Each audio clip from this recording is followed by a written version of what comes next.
नमस्कार। आप सभी का राजकीय विधि महाविद्यालय बूंदी में हार्दिक स्वागत है।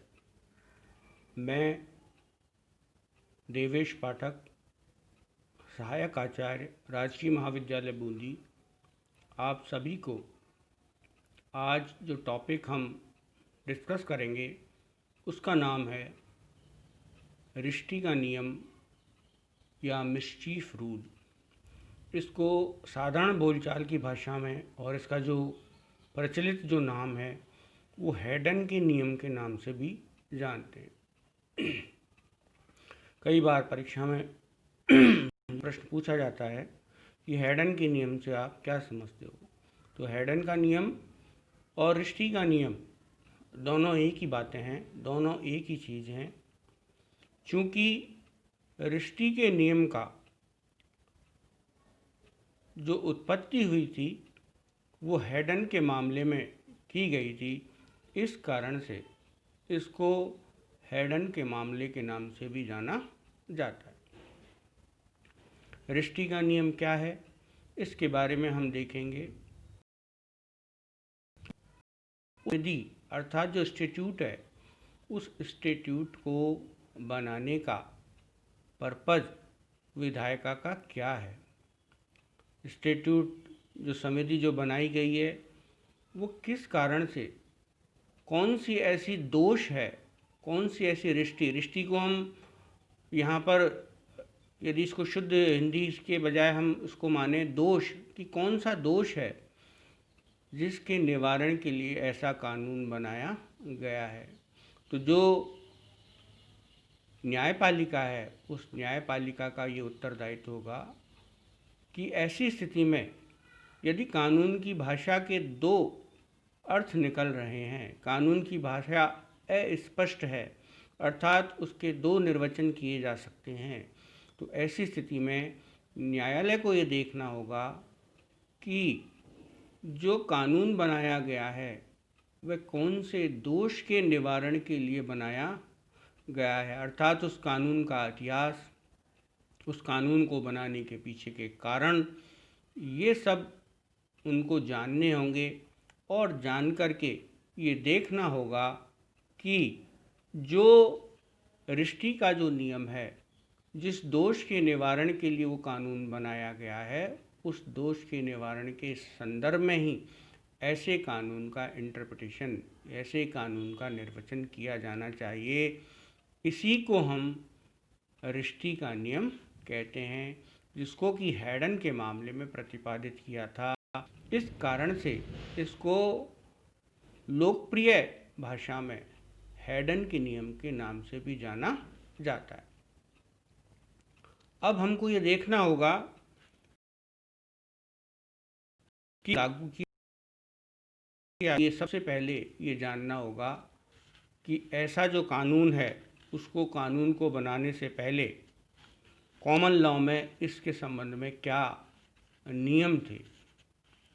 जो इंग्लैंड का जो कानून है जिसको हम कॉमन लॉ के नाम से जानते हैं, उसमें क्या इसके संबंध में नियम थे, वह रिश्ती या दोष क्या था जिसके निवारण के लिए, जिसको समाप्त करने के लिए ऐसा कानून बनाने की आवश्यकता पड़ी, और उस रिश्ती को या उस दोष को निवारण के लिए दोष को निवारण करने के लिए संसद के द्वारा क्या उपचार स्थापित किए गए, और साथ ही ये देखना होगा कि उस उपचार के वास्तविक जो कारण क्या थे। इन सब बातों को समग्र रूप से देखने के पश्चात हम ये निर्णय करेंगे, अर्थात न्यायपालिका ये निर्णय करेगी कि यदि कानून का निर्वचन इस तरह से किया जाएगा जहाँ दो उस कानून के इंटरप्रिटेशन हो सकते हैं, वहाँ पर ये देखा जाएगा कि इन सब बातों के अनुसार जो रिश्ती के निवारण के लिए, रिश्ती को समाप्त करने के लिए, दोष को समाप्त करने के लिए जो निर्वचन उचित है, उसी निर्वचन को न्यायपालिका के द्वारा किया जाना चाहिए। इसमें बहुत अच्छा एक उदाहरण है, स्मिथ बनाम ह्यूज 1960 1WLR 830 इंग्लिश केस है। और इसमें जो महत्वपूर्ण बात यह है कि इसमें जो सड़क पर जो स्ट्रीट है, जिसको कि हम गली कहते हैं या सड़क कहते हैं, उस सड़क पर आवागमन आने जाने के लिए किसी तरह की बाधा उत्पन्न ना हो, सड़क का आवागमन राहगीरों के लिए सुचारू चलता रहे, बदस्तूर चलता रहे, कोई व्यवधान उस पर स्थापित न किया जाए। इस कारण से स्ट्रीट ऑफेंसेस एक्ट 1959 जो है पारित किया गया और इसको लागू किया गया। और इसकी धारा 111 में ये कहा गया कि सड़क पर यदि कोई याचना करेगा, किसी तरह का कोई जो है याचना करना, जिसको हम कहेंगे किसी तरह की कोई मांग करना, किसी तरह से ललचाना, इस तरह की यदि कोई कार्रवाई करेगा, बेगर जैसे भिखारी है या कोई आपको वस्तु बेचना चाहता है जो स्ट्रीट में, जैसे कि यहाँ भारत में बेचते हैं, ऐसे ही वहाँ इंग्लैंड में भी बेचते थे, तो वहाँ पर उनको रेगुलेट करने के लिए, उनको मना करने के लिए ये दंड के संबंध में प्रावधान किया गया, जिसको कि स्ट्रीट ऑफेंसेस एक्ट 1959 में जो है उसको पारित किया गया। इसमें जो भी सड़क पर याचना करते थे, जो याचना करते हैं या भीख मांगते हैं या और कोई अपने सामान बेचते हैं, उन सबको जो है दंडनीय अपराध माना गया। इसमें जो बात ये थी कि जो सड़क के ऊपरी हिस्से में कुछ प्रोस्टिट्यूट, जिसको हम वेश्याएं कहते हैं, वेश्यालय जो है वहाँ पर चलते थे, और कुछ वेश्याएं झरोके में खड़े होकर के, जो झरोके जो है सड़क की ओर देखते थे, उनमें खड़े होकर के और अपने भावी ग्राहकों को इशारों के द्वारा वो ललचाती थी, इशारों के द्वारा जो है वो अपने ग्राहकों को बुलाती थी। तो इसके संबंध में ये कहा गया कि क्या वो जो इशारे झरोके से कर रहे हैं और उसका असर कहाँ हो रहा है, तो उसका असर हो रहा है स्ट्रीट में, उस गली में, उस सड़क पर, क्योंकि आवागमन क्या हो रहा है, उससे अवरुद्ध हो रहा है। लोगों का ध्यान कहाँ जा रहा है, लोगों का ध्यान ऊपर झरोके में जा रहा है। गाड़ियों का जो ड्राइवर्स हैं उनका ध्यान कहाँ जा रहा है, झरोके में जा रहा है, और गाड़ियों का एक्सीडेंट हो रहा है, लोग आपस में भिड़ रहे हैं, लोग आपस में एक्सीडेंट के कारण जो है उनकी चोटें लग रही हैं, ट्रैफिक रुक जाता है। तो क्या, चूँकि वो तो कहाँ खड़े हैं, स्ट्रीट पे तो है नहीं, अगर उसका लिटरल मीनिंग देखा जाए, उसका शाब्दिक निर्वचन देखा जाए, वो कहाँ खड़ी हैं, वो झरोके में खड़ी हैं। कहाँ पर, मकान के ऊपरी मंजिल में। तो क्या उनको इन स्ट्रीट माना जाएगा? कोर्ट ने रिश्ती का नियम लागू करते हुए, अर्थात जो रिश्ती किसका दोष निवारण करना चाहते थे कि जो सड़कों पर किसी तरह का कोई मांग ना करे, किसी तरह का कोई जो है याचना न करे, तो ऐसी स्थिति में भले ही वो कहाँ खड़ी हैं, झरोके में खड़ी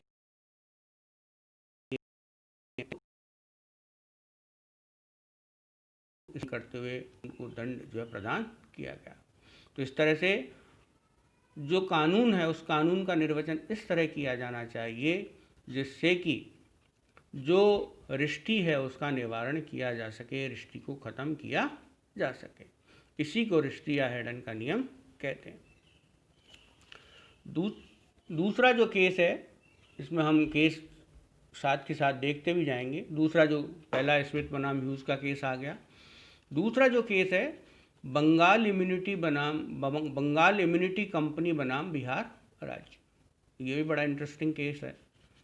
इसमें क्या था, जो अपीलार्थी है बंगाल इम्यूनिटी कंपनी, उसके द्वारा जो विक्रय किया जाता था बंगाल में, पश्चिमी बंगाल में, और वो देश के विभिन्न भागों में भेजा जाता था।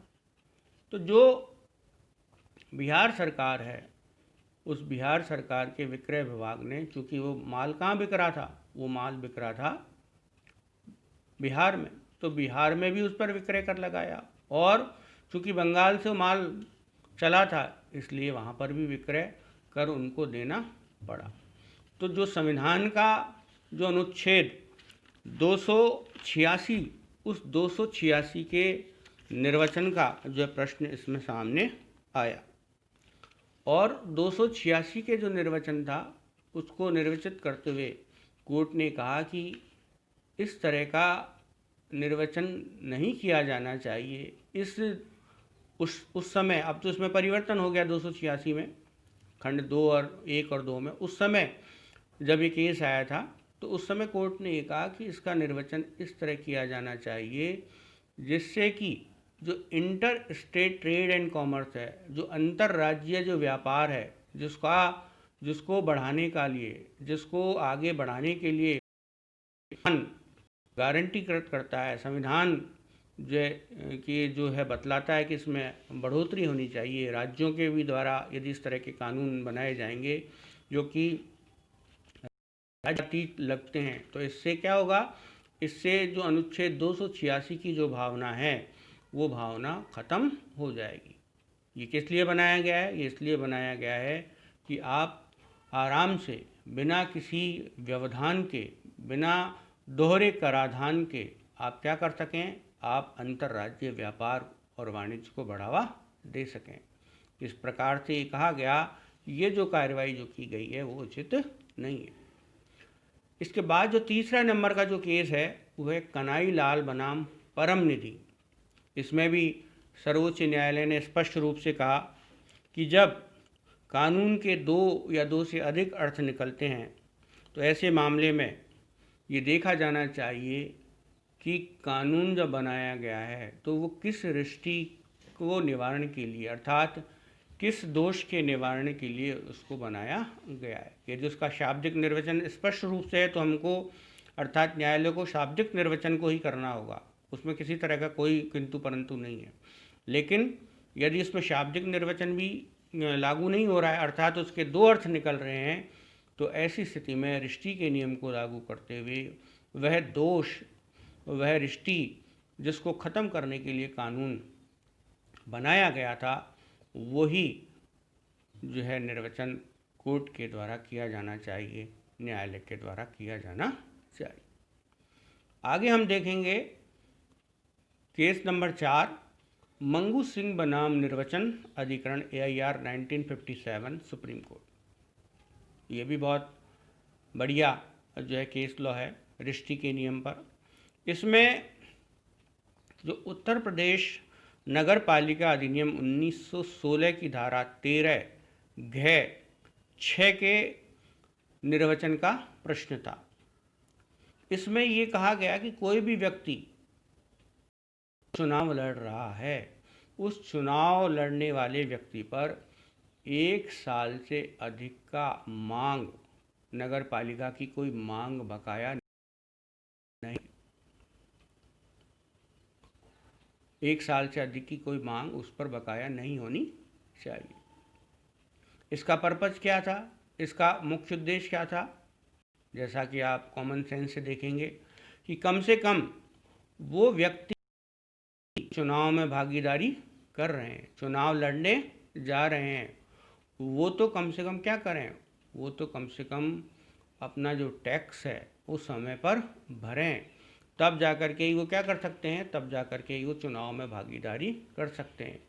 इसमें रिष्टि क्या थी कि जो नगर पालिका कर लोग जमा नहीं कराते हैं, टाइम पर जो है उनका पैसा जमा नहीं कराते हैं, जैसे नगर पालिका, नगर निगम में भारी वित्तीय कमी रहती है, तो कम से कम लोगों को क्या हो, जो चुनाव लड़ने जा रहे हैं उनके ऊपर किसी तरह का कोई बकाया पिछले 1 साल की मांग नहीं होनी चाहिए, 1 साल की मांग नहीं होना चाहिए। जो व्यक्ति था मंगू सिंह, उन्होंने चुनाव लड़ा और चुनाव लड़ कर के वो जीत भी गए, लेकिन जिस दिन उन्होंने नामांकन भरा उस दिन उनके ऊपर बकाया बाकी था, लेकिन उन्होंने निर्वाचन की जो तिथि थी उस निर्वाचन की तिथि को से पहले उन्होंने पैसा नगर पालिका के टैक्स का जमा करा दिया।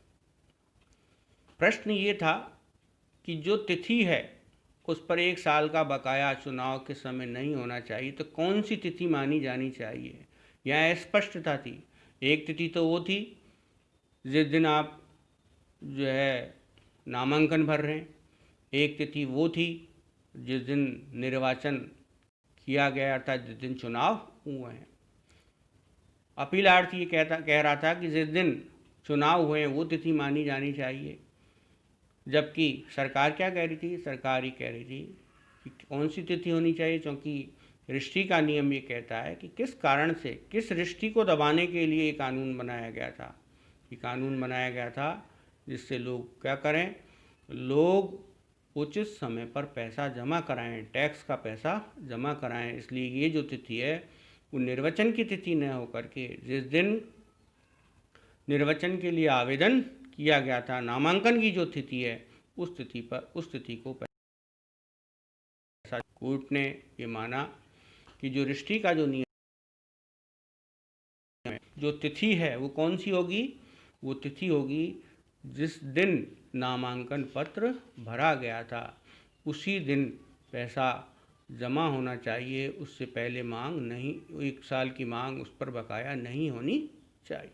तो इस प्रकार से हम देखते हैं कि रजिस्ट्री के नियम के द्वारा उन बातों को, जिन कारणों के कारण, जिस कारण से हमने कानून बनाए थे, यदि निर्वचन ऐसा हो सकता है, शाब्दिक निर्वचन ऐसा हो सकता है जिससे कि उस रजिस्ट्री को ख़त्म किया जा सके, तो न्यायालय हमेशा उस रजिस्ट्री को ख़त्म करने वाला निर्वचन ही उसके द्वारा किया जाएगा। आगे और एक अच्छा केस है, कंवर सिंह बनाम दिल्ली प्रशासन, AIR 1965, सर्वोच्च न्यायालय। इसमें क्या देखा गया? इसमें ये देखा गया कि जो दिल्ली में जो गाय वाले हैं, भैंस वाले हैं, जो दूध का धंधा करते हैं, वो क्या करते थे? गाय और भैंसों को दूध निकाल करके और जो है छोड़ देते थे, गलियों में उनको बांध देते और बाद में उनको सुबह उसको छोड़ देते। अपने आप गाय वगैरह वापस अपने बछड़े के पास आ जाती, फिर दूध निकाला, फिर छोड़ दी। नगर निगम के जो अधिकारी थे, उन नगर निगम के अधिकारियों के द्वारा ऐसे जो अबंडेंट, जिनको परित्यक्त कहते हैं, उन परित्यक्त आवारा पशुओं को पकड़ करके उनको ले जाने का अधिकार नगर निगम को अधिनियम के तहत प्रदत्त किया गया था। जब कुछ नगर निगम कर्मी ऐसे पशु पकड़ने आए, तो जो पशु मालिक थे, उन पशु मालिकों ने ऐसे नगर निगम कर्मियों पर हमला कर दिया और उनको चोटें पहुंचाईं। उनके खिलाफ FIR दर्ज की गई। FIR दर्ज की गई तो उन्होंने अपने बचाव में ये कहा कि हम to private defence of property, हमारी जो प्रॉपर्टी अर्थात हमारे जो पशु हैं उनको ज़बरदस्ती नगर निगम वाले ले जा रहे थे। इस कारण से ही हमने क्या किया है, इस कारण से ही हमने उनको रोकने के लिए, हमारी प्राइवेट प्रॉपर्टी को बचाने के लिए हमारे द्वारा क्षति कारित की गई है, वो भी मामूली क्षति कारित की गई है। क्योंकि यहाँ जो वर्ड इस्तेमाल किया गया है वो है कौन सा? परित्यक्त। परित्यक्त का मतलब नगर निगम केवल उन्हीं पशुओं को पकड़ सकता है जिनका कोई मालिक नहीं है, जो आवारा हैं, जो सड़कों पे घूम रहे हैं। क्योंकि हम तो इनके मालिक हैं, तो ये अबंडेंट नहीं है, ये परित्यक्त नहीं है। और नगर निगम वाले जो लोग हैं वो ज़बरदस्ती हमारी प्रॉपर्टी को ले जा रहे थे। इस कारण से हमने उनको रोकने के लिए समुचित मात्रा में right of private defence of property के संदर्भ में हमने अपने बल का जो है प्रयोग किया, इसलिए हमको वो लाभ मिलना चाहिए।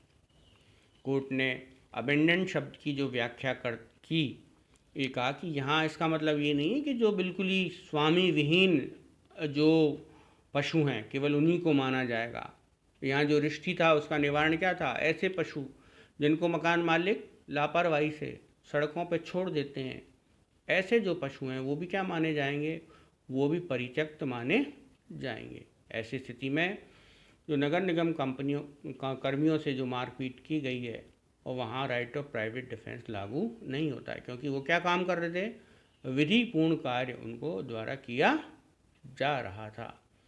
तो रजिस्ट्री का नियम लागू करते हुए कि क्या रजिस्ट्री, क्या दोष था कि नगर निगम जो नगर की सीमाओं में जो आवारा पशु जिनको मालिक कुछ समय के लिए छोड़ देते थे, अर्थात जिनको आवारा के तौर पर जो है गलियों में छोड़ देते हैं, उनको भी अबेंडेंट शब्द की परिभाषा में शामिल माना जाएगा। इसमें और आगे केस लॉ हैं, उनको हम आगे नेक्स्ट टाइम अर्थात नेक्स्ट वीडियो में हम उनको आगे डिस्कस करेंगे, हम आगे उनके बारे में चर्चा करेंगे। धन्यवाद। मैं देवेश पाठक पुनः आपका राजकीय विधि महाविद्यालय बूंदी में स्वागत करता हूँ। धन्यवाद।